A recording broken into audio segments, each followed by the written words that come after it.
Hi everyone, I'm Raven and in this video we are going to be talking about shadow work.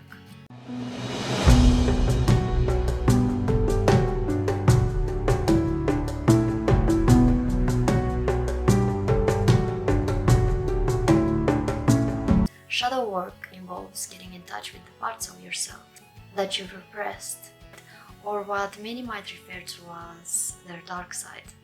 What is shadow work and where did this idea originate? Now, shadow work comes from the term the shadow self, which was coined by famed 20th century psychologist Carl Jung. In Jungian psychology, this term describes the unconscious part of the personality that our conscious ego doesn't want to identify in itself. You likely have a dark side, psychology says that everyone does. But there is also a process that might help you work through that part of yourself. It's called shadow work, and it involves diving into the unconscious material that shapes our thoughts, emotions, and behaviors. The goal is to make those unconscious fixations, such as the pain of a traumatic event, part of our conscious awareness, so that you can then work on them in therapy. Those unconscious aspects, which are responsible for your impulsive behaviors, and a part of your so-called dark side, can result from painful experiences, trauma, and past memories. The shadow work is a side that you may have learned to suppress as a child. For instance, if you were scolded for throwing a tantrum, you may store that anger away and put on a more socially acceptable smile for the world. You were taught early that being angry was undesirable. This anger, as well as rage, jealousy, greed, and selfishness, are feelings that everyone has, but not everyone is comfortable expressing them. These suppressed emotions are part of our shadow personality. Shadow work is all about the unconscious mind, which consists of feelings that we repress and hide from ourselves, such as trauma and shadow personalities. Your shadow self might show up when you're triggered in relationships and through varying levels of anxiety and depression. And when this seemingly dark side does raise up, it might reveal that something about your personality that's worth a closer look. While anyone can do shadow work, a licensed mental health expert is the best option for treatment, especially for helping someone who's experienced a severe trauma, such as surviving an accident, experiencing violence or abuse. That's because they're trained to help you how to work through trauma without experiencing re-traumatization, aka causing additional emotional and biological stress. We all know that shadow work is something popular in our witchcraft community nowadays. What many people don't realize is how dangerous it can be when doing shadow work on your own without a professional help.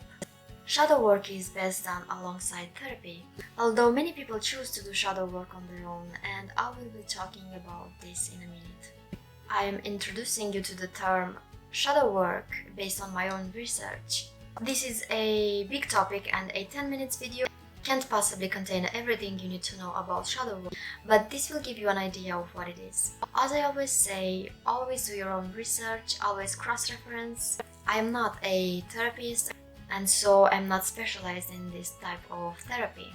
I'm only sharing with you a basic introduction of the term shadow work based on my own research and opinion. Now let's talk about what do we want to achieve when we do shadow work. Through shadow work, people can break patterns of self-sabotage, addiction, and codependency, face the subconscious patterns that stem from childhood, sexual or psychological abuse. By opening up to the shadow that you are previously resisting, you can see how your thoughts and feelings influence your behavior and create your reality. You empower yourself as you take responsibility for your projections. Many people who undergo shadow work are looking to figure out the root of their patterns, which contribute to their shadow selves. How to determine if you should try shadow work? Start by paying attention to your relationship dynamics, and more specifically, any patterns that you tend to get stuck in. If you decide that this type of treatment might be worth a try, try working with a therapist that is trained in shadow work. A therapist might begin a shadow work session by having you enter in a meditative state and asking you questions to probe deeper into the memory. Often therapists incorporate shadow work with other forms of therapy, such as attachment and shadow-based work, because it's still considered more of a new age spiritual practice. And now let's talk about trying shadow work on your own. Though it's best to work with a therapist, many people choose to undergo shadow work on their own. To begin your own practice, it can be a good idea to start practicing meditation. When we meditate, our mind relaxes into an altered brain state, where the unconscious mind is easily accessed. In this state, we are in theta brainwave state. A great way to think about being in a meditative state is to think about how you are when you are drifting off to sleep. Conscious and aware, but a bit drowsy from the slowed frequency of the brainwaves. This leaves you between states of consciousness.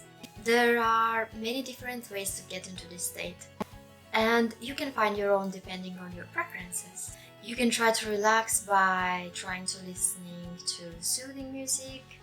The way I get into this state is by listening to drums. But you can also try guided meditation. You can find many here on YouTube. Also, staring at a lit candle might help you focus on your mind. Now, try to notice where your mind wanders. It is also great to journal your experience. Notice if any negative thoughts come up. Instead of trying to force thoughts out of your mind, invite them in. These thoughts can be revealing.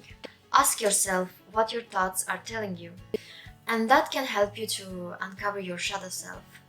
It is also worth trying to pay attention to what triggers you on a daily basis and why. A good place to start is paying attention to your relationship dynamics. Do you find yourself getting angry at certain types of conversations or feeling sad when seeing others succeed? These are signs of internal reaction that tell a story of your past experiences. As with all forms of therapy and self-reflection, shadow work takes time and intention, and at times it may be painful. We mustn't judge ourselves for our behaviors, but hold ourselves accountable for healing from the experience. And with that being said, I hope you find this video useful. I really hope you got an idea of what the term shadow work is. I thank each and every one of you who made it this far, and I will see you in my next video. Bye!